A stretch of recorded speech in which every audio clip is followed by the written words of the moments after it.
Ikurap mo lamang ang iyong mga mata upang manghinayang at maghanap-hanap siya sa inyo.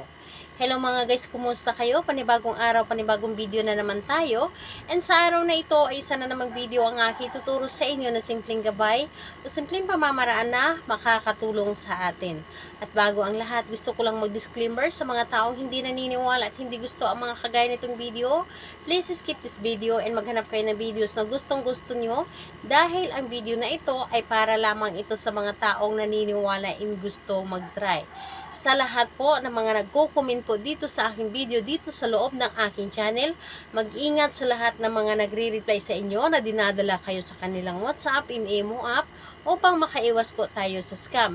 Ngayon po, ang ituturo ko sa inyo paano mahumaling at maghanap-hanap sa inyo ang inyong partner. Lalo na kapag kayo po ay nagkakalabuan na. Yung tipong nang lalamig na, para na bang wala ng spark ang inyong relasyon, wala ng init, wala na. Yung tipong talagang ang lamig na parang wala na talaga ang pagmamahal. Gawin mo ito para manghinayang at maghanap siya sa inyo. Pwede itong gawin sa parihas ang kasarian, babae ito babae and lalaki ito lalaki.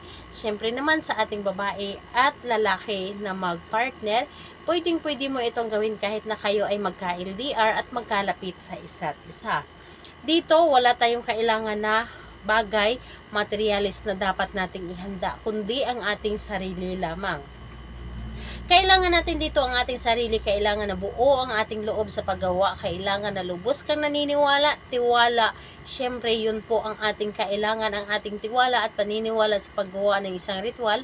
At kailangan na mag-isa ka lamang na gumawa at hinding-hindi mo ito ipagsasabi sa kahit kanino, kahit ka-close friend mo pa yan, kahit na alam mo sa inyo sarili na naniniwala siya sa mga ganyan pero hindi mo siya ito pwede ipagsasabi para po mas maganda ang resulta nito.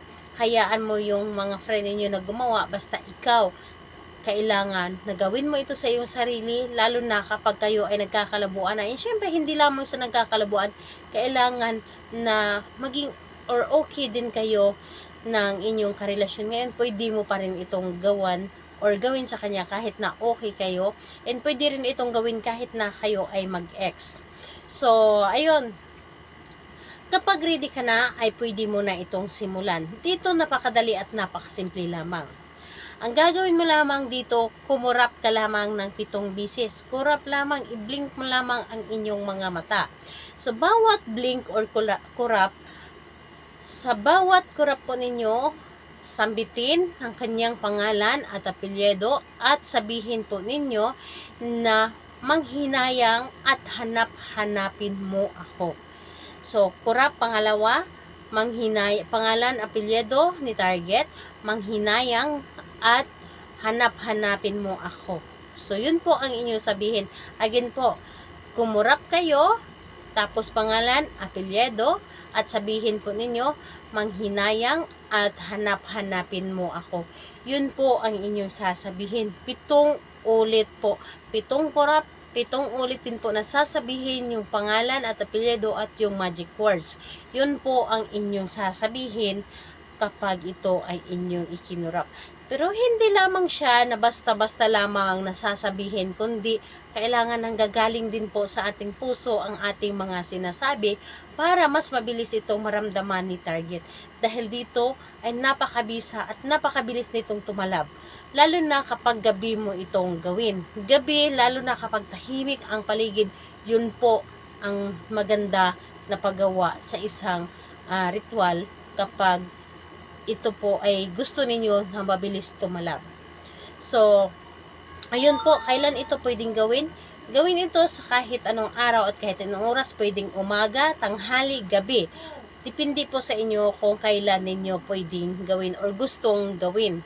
So, sa lahat po na mga gustong magpa-shoutout, mag-comment lamang sa baba para ma-shoutout ko kayo sa next video. And sa lahat po na mga gustong magtanong, mag-comment din po sa baba para ma-replyan ko din po kayo. Salamat po sa inyo. Bye-bye everyone. God bless us all.